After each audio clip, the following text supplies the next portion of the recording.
लागत के बाद अब मैं कराने जा रही हूँ आपको सेकंड इसका आपूर्ति। आपूर्ति को पूर्ति भी बोलते हैं। पूर्ति मीन्स सप्लाई।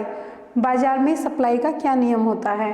तो हमारे इकोनॉमिस्ट ने क्या बोला है? पूर्ति का नियम तथा कारक मैं आपको बताने जा रही हूँ। पहले नियम बता देती हूँ, देन उसके कारक बताऊंगी कि इनसे प्रभावित होती है वो।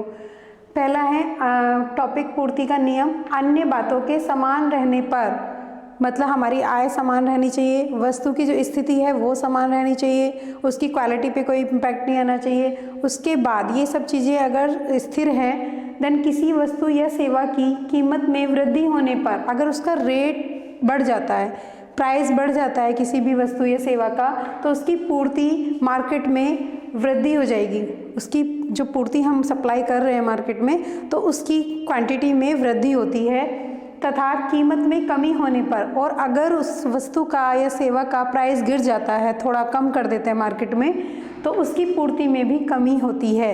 मतलब कीमत पे डिपेंड करती है हमारी पूर्ति। अगर कीमत कम होगी तो पूर्ति भी हमारी, सप्लाई जो है मार्केट में कम ही होगी।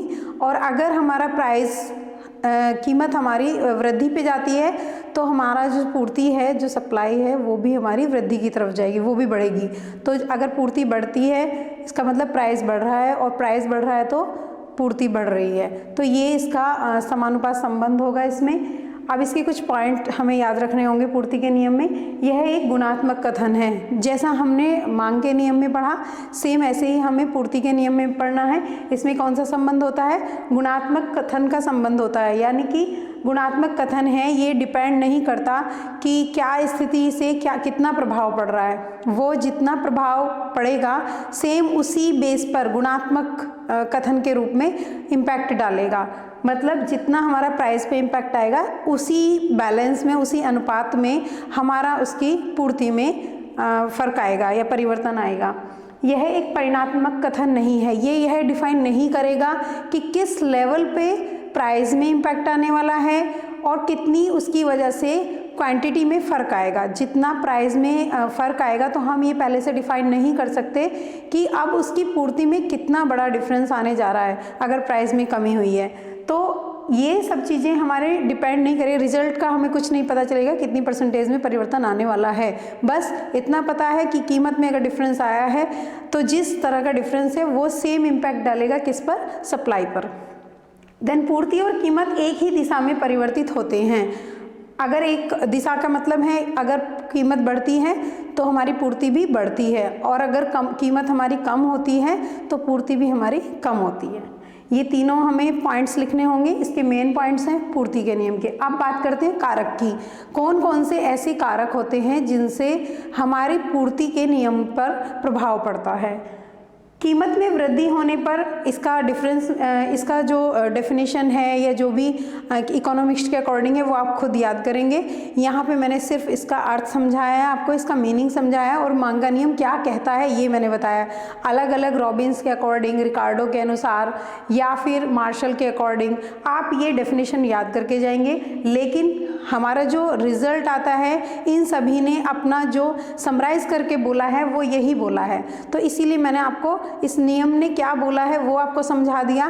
बाकी इकोनॉमिक्स के अकॉर्डिंग आप अलग अलग डेफिनेशन इसमें लिख के आ सकते हैं।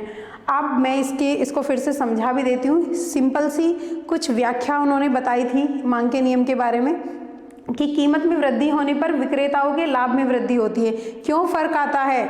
हमारी अगर विक्रेताओं की लाभ में वृद्धि हो रही है, उनको अगर प्रॉफिट बहुत ज़्यादा मिल रहा है, बाहर कोई भी सामान अगर बिक रहा है और वो ज़्यादा बेच रहे हैं क्योंकि उनको ज़्यादा फायदा हो रहा है, तो जिसके कारण वे पूर्ति को बढ़ा देते हैं। वो चाहते हैं जितना हमारी सप्लाई बढ़ जाएगी उतना हमारा प्रॉफिट ज़्यादा आने लगेगा। तो इसी वजह से हमारी क्या होती है? पूर्ति बढ़ने लगती है प्राइस को बढ़ने के साथ साथ। ठीक है, कीमत में वृद्धि होती है तो हमारा लाभ, विक्रेताओं के लाभ में वृद्धि होगी, और लाभ में वृद्धि होगी तो वो सप्लाई को बढ़ा देंगे। कीमत में कमी होने पर विक्रेताओं व उत्पादकों को हानि होने लगती है, जिससे वे पूर्ति कम कर देते हैं। ये इस नियम की ही व्याख्या थी। नेक्स्ट, कारक के बारे में। आपूर्ति को प्रभावित करने वाले कारक या घटक, इस तरह से क्वेश्चन पूछा जा सकता है। तो कारक या घटक एक ही बात है। कारक मैंने बताया, वस्तु की कीमत। सबसे पहले फर्क कौन डालेगा हमारे पूर्ति पर? वस्तु की कीमत से प्रभाव पड़ेगा। दूसरा क्या डालेगा? अन्य वस्तुओं की कीमत। अगर मार्केट में सेम क्वालिटी वाली दूसरी वस्तु भी है या कंपटीशन में प्रतिस्पर्धा में है कोई दूसरी वस्तु, तो अगर उसकी कीमत बढ़ जाती है तो हमारी वाली जो पूर्ति है वस्तु की वो कम हो जाएगी। देन क्योंकि उसकी कीमत अच्छी है तो उसकी सप्लाई भी अच्छी होगी। देन अगर हमारी वस्तु की कीमत कम है तो हमारी सप्लाई कम होगी। इस तरह से अन्य वस्तुओं की कीमत से भी हमारी पूर्ति पर प्रभाव पड़ेगा। उत्पादन के साधनों की कीमत, हम जो संसाधन यूज़ कर रहे हैं प्रोडक्शन में, अगर उनके रेट में अगर उनकी लागत बढ़ती है तो हमारी पूर्ति कम होती है। कॉस्ट अगर बढ़ने लगती है तो अपोजिट रिलेशन होता है। कॉस्ट अगर बढ़ के आएगी हमारे प्रोडक्ट की तो हम पूर्ति कम कर पाएंगे। अगर प्रोडक्शन की कॉस्ट कम हो रही है तो हमारी पूर्ति अच्छी होती है, अपोजिट होता है। तकनीकी ज्ञान, अगर हमें टेक्नोलॉजी का ज्ञान है तो हमारी लागत कम होगी और लागत कम होगी तो हमारी पूर्ति अच्छी होगी या ज़्यादा होगी। नेक्स्ट है उत्पादकों की रुचि। अब उत्पादक किसी प्रोडक्ट के ऊपर काम कर रहा था लेकिन अभी उसका इंटरेस्ट बदल गया है, उसने किसी और इंटरेस्ट में काम करना का इंटरेस्ट लिया, किसी और वस्तु को बनाने लग गया, तो जिस वस्तु में उसका इंटरेस्ट होगा उसी की पूर्ति वो कर पाएगा मार्केट में ज़्यादा।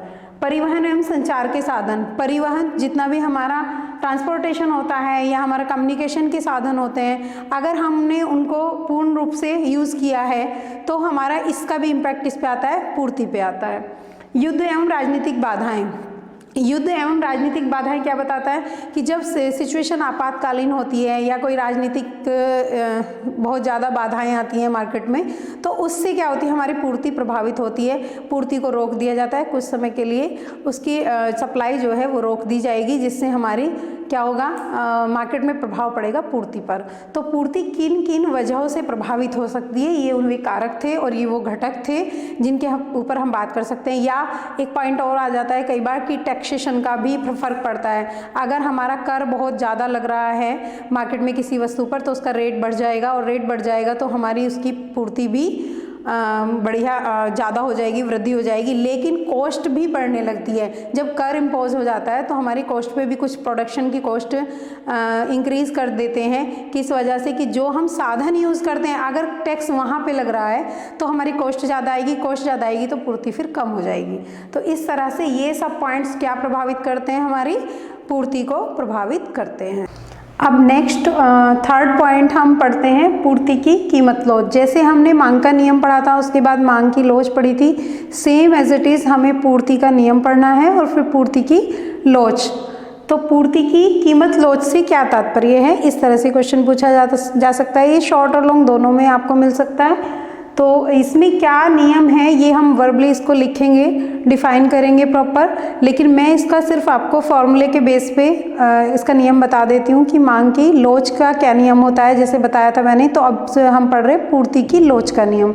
तो क्या बताया था कि पूर्ति की मात्रा में प्रतिशत परिवर्तन से मतलब है हमारा 100 से मल्टीप्लाई करके उसको देखेंगे कि पूर्ति की मात्रा में पहले कितनी पूर्ति हो रही थी, अभी हम कितनी मार्केट में पूर्ति कर पा रहे हैं। सेम एज इट इज़ उसका हमें परसेंटेज में निकाल के लिखना होगा। डिफरेंस निकालेंगे पहले वाली पूर्ति में और अब कितनी पूर्ति कर पा रहे हैं, तो उन दोनों का डिफरेंस लिखेंगे। देन डेल में आएगा हमारा आंसर। तो इसके बाद लिखेंगे कीमत में प्रतिशत परिवर्तन, पहले कितना प्राइस था, अभी कितना घटा है या फिर बढ़ा है। तो जो भी चेंज आया है उसको भी हम प्रतिशत में निकाल के लिखेंगे। देन हम इसको डिवाइड करेंगे, इससे हमारी पूर्ति की कीमत लोच की माप हो जाएगी। हम माप कर पाएंगे, मापन कर पाएंगे कि कितना परिवर्तन कीमत में अगर करते हैं तो पूर्ति में कितना डिफरेंस आएगा या कितना परिवर्तन आएगा। इसको हम वैसे तो दो तरह से कर सकते हैं, लेकिन मुख्यतः ये ज़्यादा मेन होता है। इसको हम जो परिवर्तन नियम के नाम से भी जानते हैं। तो इलास्टिसिटी ऑफ सप्लाई, जैसे इलास्टिसिटी ऑफ डिमांड पढ़ा था, same as it is elasticity of supply हमें देखना है। डेल क्यू क्या है यहाँ पर, Q1 और Q0 दोनों का डिफरेंस है, परसेंटेज में डिफरेंस निकाल के डेल क्यू आएगा। डेल पी क्या है यहाँ पर, प्राइस में जो डिफरेंस है P1 और P0, इसमें जो डिफरेंस आया उसको परसेंटेज में लिखेंगे, मल्टीप्लाई करेंगे इनिशियल प्राइस से, पहले वाला जो प्राइस था और पहले वाली जो क्वांटिटी हम पूर्ति कर पा रहे थे मार्केट में। इसको बोलते हैं हम इलास्टिसिटी ऑफ सप्लाई। यहाँ पे कीमत लोच पूर्ति की निकल के आएगी। अब क्वेश्चन ये भी पूछा जा सकता है, क्योंकि एक तरह का तो ये नियम हो गया है, देन कितनी तरह से हम इसको माप सकते हैं। तो पूर्ति लोच मापने की मुख्यतः रीतियाँ ये होती हैं, कौन सी?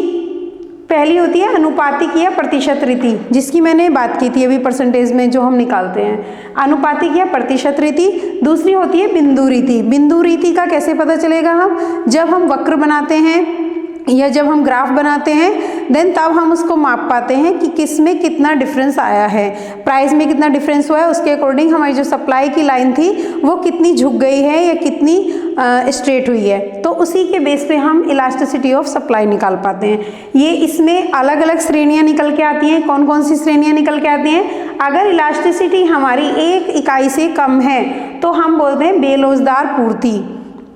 अगर 1 से कम आंसर निकल के आता है तो तब हम उसको क्या बोलेंगे? बेलोचदार पूर्ति बोलेंगे। अगर इलास्टिसिटी हमारी इस फॉर्मूले से निकल के आती है 1 से अधिक, इलास्टिसिटी का आंसर 1 इकाई से अधिक निकल के आता है, देन हम बोलेंगे कि ये अत्यधिक लोचदार है, काफ़ी लोचदार है। और इलास्टिसिटी अगर इक्वल आती है 1 के इक्वलेंट आ जाती है, देन हम उसको बोलते हैं लोचदार पूर्ति। तो ये 3 श्रेणियां हमने दी हुई हैं। अब मैं बिंदु रीति के अनुसार आपको बता रही हूँ कि बिंदु रीति के अनुसार हम कैसे मापते हैं। जब पूर्ति रेखा एक सरल रेखा हो, कैसे?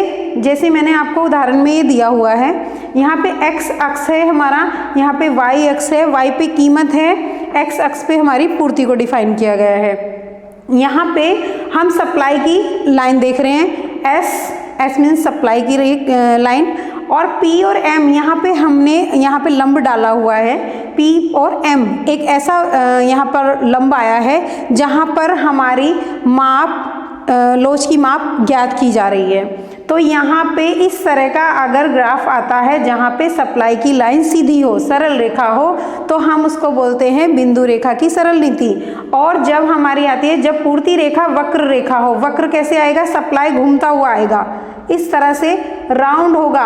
अगर सप्लाई हमारा इस तरह से घूम के आता है तो हम उसको वक्र रेखा में बात करेंगे, ठीक है। तो इस तरह से हमारा यहाँ पे x होगा और यहाँ पे हमारा y होगा, O बिंदु होगा। देन हमारा अगर वक्र घूमता हुआ आता है तो हम उसको क्या बोलेंगे? जब पूर्ति रेखा वक्र रेखा में हो तो वक्र रेखा की तरह से ज्ञात करेंगे, और जब सरल रेखा हो तो सरल रेखा में ज्ञात करेंगे। तो ये बिंदु रीति 2 प्रकार से हमारी इलास्टिसिटी को चेक कर पाएंगी या माप कर पाएंगी। नाउ नेक्स्ट पॉइंट हम स्टार्ट कर रहे हैं, पूर्ण प्रतियोगिता या प्रतिस्पर्धा। जब भी हम मार्केट में जाते हैं तो वहाँ हम देखते होंगे बहुत सारे सेलर होते हैं और बहुत सारे बायर्स होते हैं। तो खरीदने वालों की संख्या भी जहाँ पर बहुत ज़्यादा हो और बेचने वालों की भी संख्या बहुत ज़्यादा हो, वहीं पे अगर वस्तु का जो हम खरीद रहे हैं उसका विपणन जो हो रहा है वो अगर समान स्थिति में हो रहा है तो उसको बोलते हैं पूर्ण प्रतियोगिता। वहाँ पे बहुत ज़्यादा ना तो प्राइस में डिफरेंस होता है, ना तो क्वालिटी में वस्तु की ज़्यादा डिफरेंस होता है। तो पूर्ण प्रतियोगिता या प्रतिस्पर्धा के बारे में कुछ विशेषताएं हमें देनी होती हैं आंसर में, या तो वो अर्थ पूछेगा इसका आपको 1 या 2 मार्क्स में। अगर वो आपको एग्जामिनर ज़्यादा मार्क्स में पूछता है इस क्वेश्चन को, तो इसमें हमें उसकी विशेषता भी बतानी होती है, उसका अर्थ भी समझाना होता है। तो हम पहले विशेषताएं देख लेते हैं, इसी से इसका अर्थ आपको डिफाइन हो जाएगा।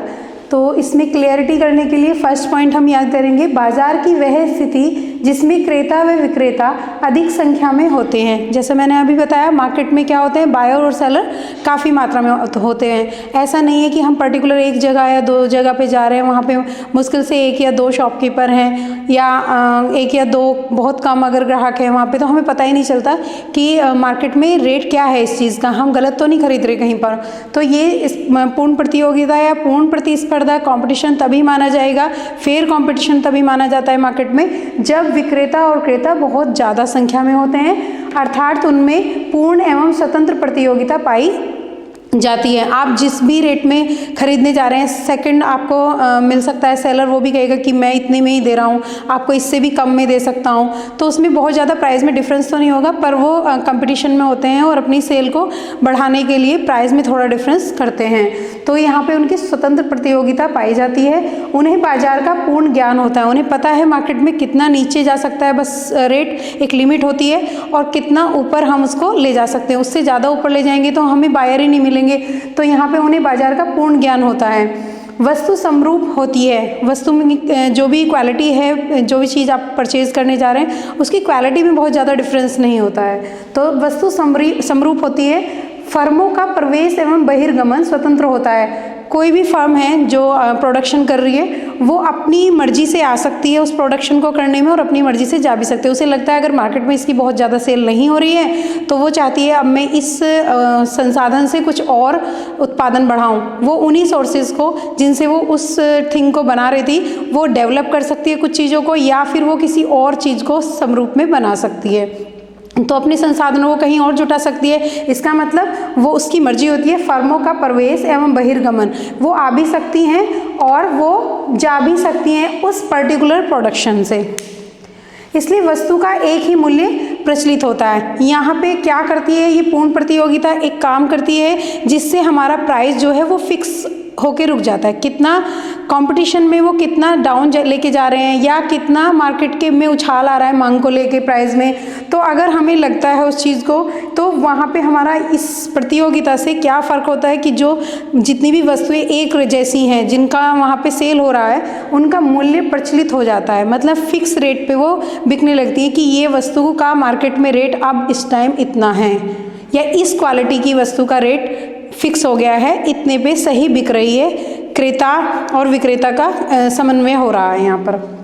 अब प्रोफेसर मार्शल ने देखा कि कुछ अर्थशास्त्री या ऑस्ट्रियन अर्थशास्त्री थे, उन्होंने कुछ बोला था पूर्ति के को लेके और हमारे उत्पादन को लेके, तो उन्होंने उनका समन्वय किया और उन सब चीज़ों को मिक्स करके उन्होंने बोला कि अगर ये कथन आए हैं तो इन सब को यूज़ करते हैं। तो प्रोफेसर मार्शल ने प्रतिष्ठित अर्थशास्त्रियों के उत्पादन लागत दृष्टिकोण, उन्होंने कहा था कि उत्पादन में जो भी कॉस्ट आती है तो वही हमारा मूल्य सेट करती है चीज़ का। तो उत्पादन में जो कॉस्ट आती है उसी से पता चलता है कि प्राइस कितना रखना है हमें इस वस्तु का। तो उनके इस नियम को माना उन्होंने, डिफरेंट अर्थशास्त्रियों के उत्पादन लागत दृष्टिकोण को और ऑस्ट्रियन अर्थशास्त्रियों के उपयोगिता दृष्टिकोण को, किसी वस्तु को कितना लिमिट तक हम उपयोग कर सकते हैं, ठीक है। तो इसको समान महत्व देते हुए एक नया समन्वयवादी दृष्टिकोण प्रस्तुत किया। उन्होंने एक नई थ्योरी पास की। इस थ्योरी को क्या कहा, किसी वस्तु की पूर्ति, ये पूर्ति के बारे में उन्होंने बताया कि किसी वस्तु की पूर्ति उसकी उत्पादन लागत पर निर्भर करती है। हमें ये देखना होगा कि वस्तु की कॉस्ट कितनी आ रही है उसको बनाने में, तो जितनी उसकी कॉस्ट आ रही होगी हमें उसी से पता चलेगा कि कितने प्राइस में इसकी हमें मार्केट में पूर्ति करनी है। अब मैं आपको कुछ इम्पोर्टेंट क्वेश्चन बताती हूँ। इसमें सबसे पहले हम शॉर्ट क्वेश्चंस देखेंगे जिसमें मैंने दोनों पार्ट से, जो उत्पादन था हमारा और लागत फर्स्ट पार्ट था, सेकंड पार्ट हमारा आपूर्ति या पूर्ति था, सप्लाई। इसमें दोनों में मैंने मिक्स क्वेश्चन आपको बताए हैं जो इम्पोर्टेंट हमें लर्न करने होंगे फॉर द एग्जामिनेशन। फर्स्ट मैं बताने जा रही हूँ शॉर्ट टाइप क्वेश्चंस में उत्पादन साधन। ये वो क्वेश्चन है ज़्यादातर मैं जो आपको पीछे स्लाइड्स में बता चुकी हूँ, लेकिन अभी इसके बारे में थोड़ा थोड़ा मैं आपको रिवाइज करवाती रहूँगी। अब उत्पादन साधन क्या है कि उत्पादन साधन के बारे में अगर क्वेश्चन पूछते हैं वो बताते हैं कि उत्पादन साधन किस प्रकार के होते हैं, क्या होते हैं, कौन कौन से होते हैं, उदाहरण भी पूछे जा सकते हैं, या क्या होते हैं ये भी पूछ सकते हैं। तो मैंने सिर्फ टॉपिक लिखा है कि इसके बारे में आपको लर्न करना है। अब साधन कौन कौन से हो सकते हैं जिसको हम उत्पादन में लगाते हैं, श्रम हो सकता है, लेबर लगा देते हैं, पूंजी, साहसी, भूमि, प्रॉपर्टी चाहिए होती है, एंड संगठनकर्ता और जो ऑर्गेनाइजेशन को चलाता है। ये सब हमारे साधन हैं जिनको हम कोई भी प्रोडक्शन करने में जुटाते हैं। उत्पादक लाभ, उत्पादक लाभ क्या होता है, उत्पत्ति का वो अवशेष, प्रोडक्शन के बाद जब हमारा कोई भी प्रोडक्ट सेल हो जाता है उसके बाद हमें कुछ ना कुछ अर्न होता है रेवेन्यू, उसमें से खर्चे घटाने के बाद कुछ कोई भी लागतें हैं हमारी प्रारंभिक लागतें हैं या द्वितीयक लागतें हैं, उनको माइनस करने के बाद जो भी रिस्क उठाने के लिए हमें प्राप्त होता है अवशेष, उसको उत्पत्ति के अवशेष को हम उत्पादक का लाभ बोलते हैं। तो ये किसको मिलता है, जो ऑर्गेनाइजेशन चला रहा है उसको रिस्क उठाने के बाद और प्रोडक्शन करने के बाद जो अर्न हुआ है बिजनेस से और खर्चे घटाने के बाद जो पार्ट बच जाता है वो उसका लाभ बच जाता है। उत्पादन फलन क्या होता है, जब हम भी कोई भी प्रोडक्शन करते हैं उसके बाद हमें जो रिसीव होता है क्या होता है, वो अल्पकालीन भी हो सकता है, जो हम सोर्सेज लगाते हैं उसमें कोई भी प्रोडक्शन करने के लिए, वो अल्पकालीन भी लगा सकते हैं और दीर्घकालीन भी लगा सकते हैं। अल्पकालीन में कौन कौन से लगाते हैं मैंने आपको पीछे भी बताया, इसका डिफरेंस भी आ सकता है अल्पकालीन और दीर्घकालीन का। दीर्घकालीन में हमारे पास काफ़ी टाइम होता है प्रोडक्ट को अचीव करने के लिए या टारगेट जो भी हमें मिला है उस प्रोडक्शन के लिए, और अल्पकालीन में हमारे पास टाइम कम होता है। इसमें हम दो प्रकार के साधन जुटाते हैं, परिवर्तनशील और स्थिर, फिक्स भी लगाएंगे और वेरिएबल भी लगाएंगे। जबकि दीर्घकालीन में हमारे पास काफ़ी टाइम होता है, इसमें सिर्फ हम वेरिएबल यूज़ करके प्रोडक्शन कर सकते हैं, इसमें फिक्स की ज़रूरत नहीं होती है हमें। तो ये दोनों का आपको अंतर याद करना है, मैं पीछे आपको पढ़ा चुकी हूँ।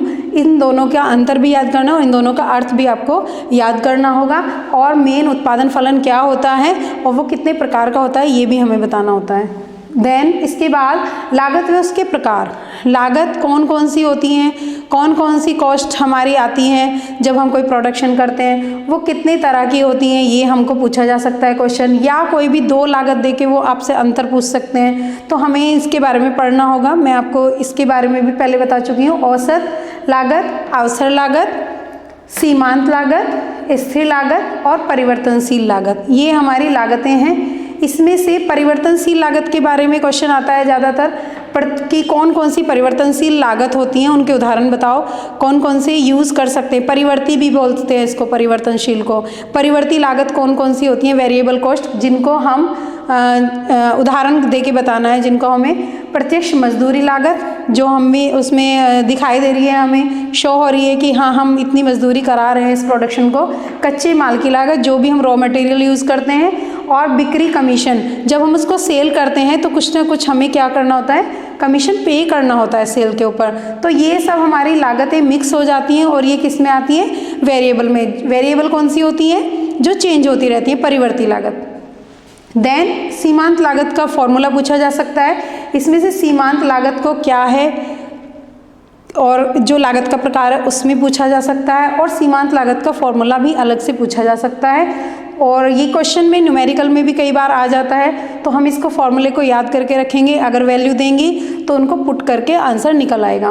देन मार्जिनल कॉस्ट क्या होती है, सीमांत लागत इक्वल टोटल कॉस्ट, जो नंबर वैल्यू है हमारी उसमें से माइनस करेंगे जो टोटल कॉस्ट हमारी पहले आ रही थी। पहले उत्पादन में कितनी कॉस्ट आ रही थी, अभी साधनों को चेंज करने के बाद हमारी लागतें कितनी आ रही हैं, इनका माइनस करके डिफरेंस हमें लिखना होगा। देन हम मार्जिनल कॉस्ट को निकाल पाएंगे। एंड कई बार मैंने इसके साथ साथ क्वेश्चन आपको लिखा है, सीमांत लागत के साथ लिखा है सीमांत उत्पादन।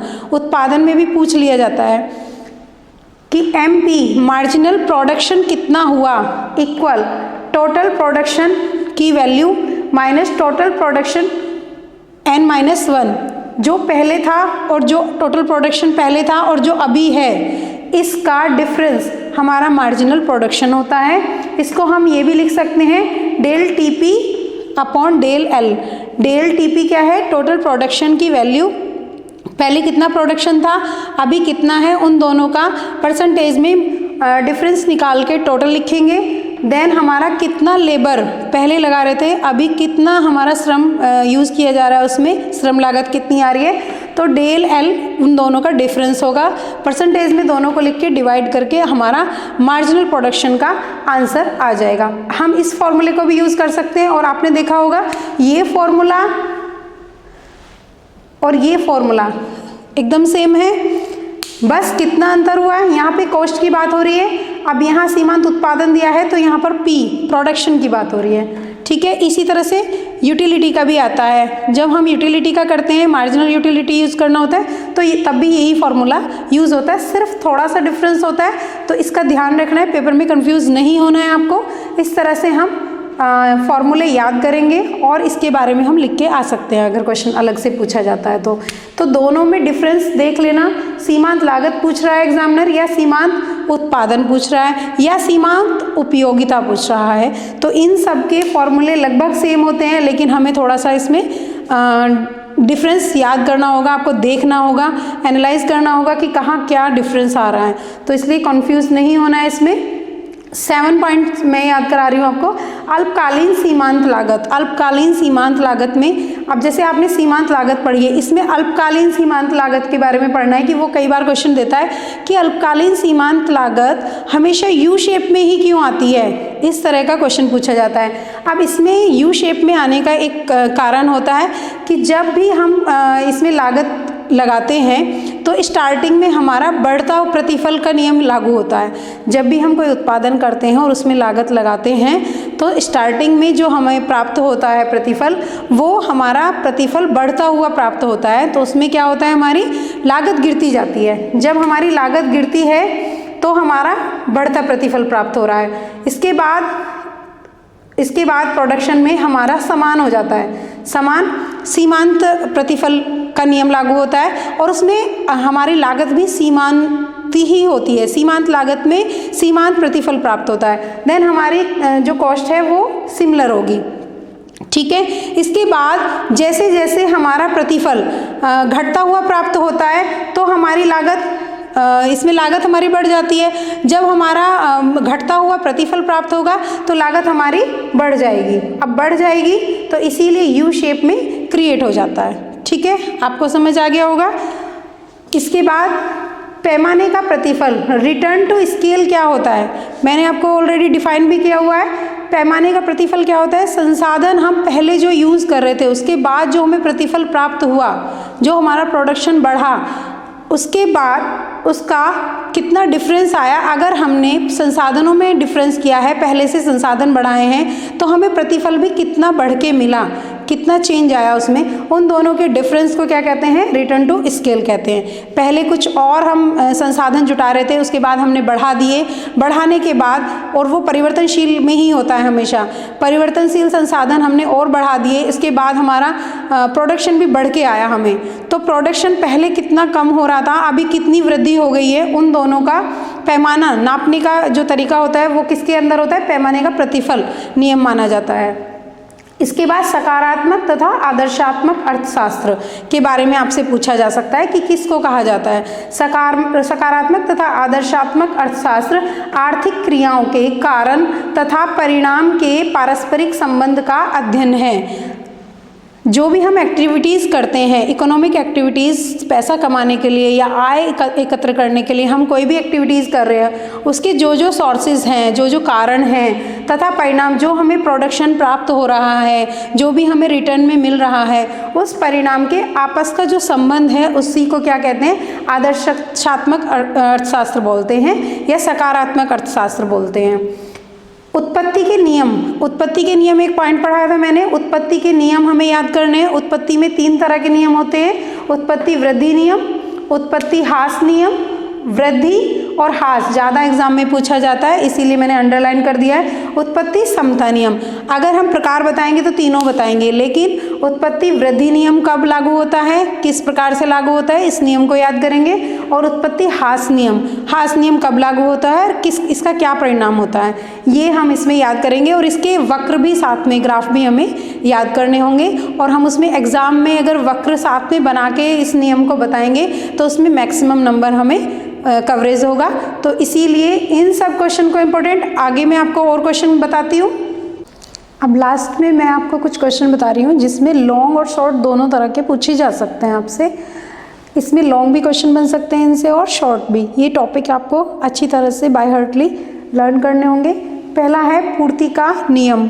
पूर्ति का नियम मैंने आपको बताया है, पूर्ति का कौन सा नियम है, और कुछ अर्थशास्त्रियों के द्वारा भी आप इस नियम को दे सकते हैं, ठीक है। इसके बाद पूर्ति की लोच। पूर्ति की लोच क्या है, किस स्थिति में लोच ज़्यादा होती है, कब बेलोचदार होता है, तो उसकी श्रेणियाँ और उसके प्रकार आपको लर्न करने होंगे।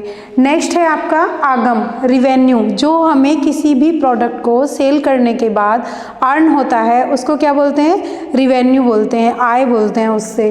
वस्तु के विक्रय से प्राप्त मूल्य को क्या बोलते हैं, हम आगम बोलते हैं। और आगम के प्रकार भी हमें याद करने हैं। आगम के प्रकार कौन कौन से होते हैं, कुल आगम, औसत आगम व सीमांत आगम। एवरेज में टोटल रिवेन्यू पहले हम देख लेते हैं, कुल वाला। टोटल रिवेन्यू क्या होता है हमारा, टोटल सेल, जितनी भी फर्म ने टोटल सेल की है और सभी इकाइयों को बेचने के बाद उसको जो भी मिला है, प्राप्त हुआ है धन राशि को, उसको क्या बोलेंगे हम? टोटल रिवेन्यू बोलेंगे। इसके बाद आती है बात औसत रिवेन्यू की, औसत आगम की। तो average revenue equal total revenue upon Q, कितनी क्वांटिटी का प्रोडक्शन किया था और कितना हमें टोटल अर्न हुआ, उस टोटल अर्निंग को टोटल जितनी इकाइयां हमने प्रोडक्ट में की बनाई थी उससे हम डिवाइड कर देंगे, तो हमें पता चल जाएगा पर्टिकुलर एक प्रोडक्ट हमारा कितने में गया। तो यहाँ पे एवरेज रिवेन्यू निकल के आ जाएगा। इसके बाद मार्जिनल रिवेन्यू, मार्जिनल रिवेन्यू को कैसे निकालेंगे? टोटल टीआर, टीआर का मतलब क्या है? टोटल रिवेन्यू, जितना हमें प्राप्त हुआ, upon del Q. Del Q क्या है? परिवर्तन।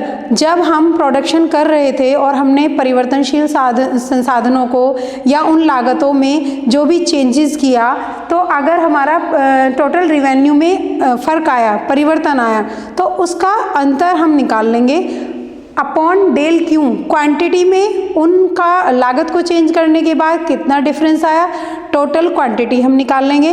तो प्रोडक्ट पहले कितना बन रहा था, अभी कितना बन पा रहा है, और टोटल रिवेन्यू पहले कितनी सेल थी, अभी कितनी सेल हो रही है, तो total revenue upon del Q, उन दोनों का अंतर हम डिवाइड करेंगे और इसके बाद हमारा मार्जिनल रिवेन्यू निकल के आ जाएगा। तो इनमें से आपसे अंतर भी पूछा जा सकता है, इनकी अर्थ और परिभाषाएं भी पूछी जा सकती हैं। तो इस तरह से फॉर्मूले भी आ सकते हैं, शॉर्ट में भी आ सकते हैं। तो जब आप लॉन्ग क्वेश्चन बना रहे होंगे तो इनका अर्थ, परिभाषा, इसके प्रकार और इसके फॉर्मूले और किस में किसका कितना डिफरेंस होता है इन सब चीज़ों में, तो ये भी हमें लर्न करना होगा। यहाँ से हम लॉन्ग और शॉर्ट दोनों कवर कर सकते हैं। इसके बाद पूर्ण प्रतियोगिता या स्पर्धा, मार्केट में फेयर कंपटीशन कब होता है, किस स्थिति में होता है और कितना होता है, तो ये मापा कैसे जाता है, कैसे पता लगाता है, कैसे वो प्राइस को फिक्स करता है वो कंपटीशन, तो ये सब चीज़ों का वर्णन हमें इसमें करना होगा। तो ये एक शॉर्ट और लॉन्ग दोनों क्वेश्चन बन सकते हैं। शॉर्ट क्वेश्चन में सिर्फ हमें परिभाषा लिखनी होगी, ओनली डिफाइन करेंगे कि पूर्ण प्रतियोगिता या स्पर्धा क्या होती है, या फिर विशेषताएं पूछ सकता है तो मुख्य विशेषताएं हम लिख देंगे। अगर हम इसमें लॉन्ग क्वेश्चन देखते हैं, अगर लॉन्ग क्वेश्चन टच होता है तो पूर्ण प्रतियोगिता का अर्थ बताएंगे, परिभाषा बताएंगे और उसके अर्थ और परिभाषा के साथ साथ उसकी विशेषताएं भी बताएंगे। विशेषताएं बताने के बाद उसमें हम एक वक्र भी दिखा सकते हैं। तो इस तरह से हम इस क्वेश्चन को करेंगे। देन 6 क्वेश्चन जो मैंने बताया, सीमांत उपभोग, उपभोग कैसे पता चलेगा कितना कंजप्शन हो रहा है हमारा, तो मार्जिनल प्रोडक्ट कंजप्शन कैसे पता चलेगा, डेल सी, कितना पहले कंजप्शन था कितना अब है, इन दोनों का परिवर्तन, दोनों में अंतर, del consumption upon del Y, आई पहले कितनी थी अभी इतनी, वाई यहाँ पर आई है और सी हमारा कंजम्पशन है, ये कंजम्पशन है हमारा और ये हमारी इनकम है। ठीक है, तो इसमें आय में परिवर्तन और हमारी उपयोगिता में परिवर्तन, कितना उपभोग पहले कर पा रहे थे कितना अभी कर रहे हैं, इन दोनों का डिफरेंस को डिवाइड करेंगे, देन हमारा सीमांत उपभोग निकल के आ जाएगा। इसमें शॉर्ट क्वेश्चन ज़्यादा आता है, लॉन्ग क्वेश्चन नहीं आता है। 7 पॉइंट है वस्तु की पूर्ति मापन विधियाँ। वस्तु की पूर्ति क्या है, पूर्ति का नियम क्या है या उसकी लोच क्या है, उसके साथ मापन विधियाँ और मापन विधियों के बाद श्रेणियाँ, कब लोचदार होती है कब बेलोचदार वक्र होता है हमारा, तो उनको विद आप फिगर के साथ आप लर्न करेंगे। इसकी विधियाँ 2 होती हैं हमारी, प्रतिशत विधि होती है, एक बिंदु रेखा होती है। सिर्फ आपको दोबारा से रिमाइंड करा रही हूँ, एक प्रतिशत विधि होती है, एक बिंदु रेखा। प्रतिशत विधि को शॉर्ट क्वेश्चन में भी पूछ लिया जाता है, तो परसेंटेज के आंसर जो हम निकल के आएगा उस तरह से फॉर्मूले सहित हम याद करेंगे और उसका एक एग्जाम्पल भी देंगे इसमें। तो वस्तु की पूर्ति मापन विधियाँ और वस्तु की श्रेणियाँ, वस्तु की जो हमारी पूर्ति की श्रेणियाँ हैं उन सबको एक साथ लर्न करेंगे, तो ये हमारा लॉन्ग क्वेश्चन बन जाएगा। अगर अलग से पूछता है प्रतिशत का फॉर्मूला क्या होता है या कैसे निकल के आती है, इलास्टिसिटी कैसे लोच निकल के आ जाती है हमारी पूर्ति की लोच, तो ये लोच नापने की ही विधियां हैं, तो हम इसलिए प्रतिशत को डिफाइन करते हैं। ज़्यादातर प्रतिशत से ही क्वेश्चन आता है, पर अगर हम लोच लिख रहे हैं तो दोनों विधियों के द्वारा हम बताएंगे और वक्र भी देंगे। इसके बाद कीमत रेखा, यहाँ पे मैंने डिफरेंस छोड़ दिया है थोड़ा, आप ये देखिए यहाँ पे कीमत रेखा का, ताकि मिक्स ना हो जाए। कीमत रेखा इस तरह से वक्र दिखाएंगे हम, यहाँ पे प्राइस है, यहाँ पे हमारा प्रोडक्शन है। जब भी हमारी प्रोडक्शन वाली लाइन ओ एक्स के समान कोई भी जो लंब होता है हमारा, अगर कोई खिंचता है, कोई रेखा खिंचती है, तो वो हमारा प्राइस सेट कर देती है कि इस बिंदु पे जाके प्राइस हमारा ये रहेगा। तो ये हमें हमारे प्रोडक्शन को बताती है। प्रोडक्शन के समांतर जब रेखा आ जाती है तो वहाँ पे हमारा मूल्य किसी भी वस्तु का स्थिर हो जाता है। तो इस क्वेश्चन को शॉर्ट में भी पूछा जाता है, तो इसके बारे में हम डिफाइन भी कर सकते हैं, मोस्टली शॉर्ट में ही आता है। तो x और y दो हमारे यहाँ पर लाइंस हैं। o और x में प्रोडक्शन को दिखाया हुआ है और o और y में हमने प्राइस को बताया हुआ है। जब हमारा प्राइस सेट होगा उस रेखा को क्या बोल देते हैं हम? Average revenue equal marginal revenue equal price. जब हमारा AR एवरेज रिवेन्यू जितना हमारा निकल के आया, जो मैंने अभी आपको बताया था, ये टोटल रिवेन्यू अपॉन क्यू, कितना सेल हुआ, देन कितनी वस्तुएं हमने बेची, उसको डिवाइड करके जो प्राप्त होता है, जब ये हमारा MR के बराबर हो जाएगा, AR इक्वल MR, तभी हम मानेंगे कि इस वस्तु का प्राइस स्थिर हो गया है या हमें फाइंड आउट हो गया है वस्तु का मैक्सिमम प्राइस इतना रहना है। तो ये हमें याद करना होगा और बना के भी देना होगा, नंबर अच्छे आएंगे आपके इस तरह से।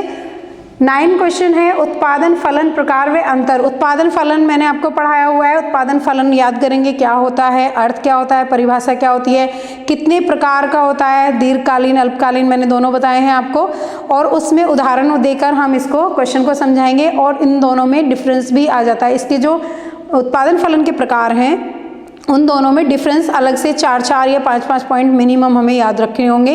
कई बार शॉर्ट क्वेश्चन में अगर अंतर पूछ लेते हैं तो मैक्सिमम हमें 2 अंतर लिखने होते हैं, ठीक है। इसके बाद 10 question and the last question for this series, लागत प्रकार व अंतर। लागत प्रकार व अंतर 3rd यूनिट्स में लास्ट क्वेश्चन है। लागत पहले याद करेंगे, लागत का अर्थ क्या होता है कॉस्ट। किसी प्रोडक्शन में किन किन तरह की कॉस्ट लगानी होती हैं, इनके प्रकार याद करेंगे। इसके बाद उनमें से कोई 2 अंतर पूछे जा सकते हैं आपसे। तो शॉर्ट क्वेश्चन में अगर आता है तो अंतर हम शॉर्ट में लिखेंगे, कोई 2 अंतर लिखेंगे। अगर लॉन्ग में आ जाता है 4 से 5 उनके अंतर भी, कोई से भी 2 के प्रकार पूछ सकता है वो, औसत लागत, सीमांत लागत, या जो भी हमारी कोई और सीमांत लागत के अलावा कुल लागत, इनमें कोई और डिफरेंस, कोई से भी 2 लेके वो आपको डिफरेंस पूछ सकता है। तो इसीलिए हमें सारे याद करने होते हैं इसके प्रकार। याद करने के बाद उनके अंतर भी हम याद करेंगे, ठीक है। आशा करते हैं आपका एग्ज़ाम अच्छा होगा। ये 3rd यूनिट हमारी कंप्लीट होती है।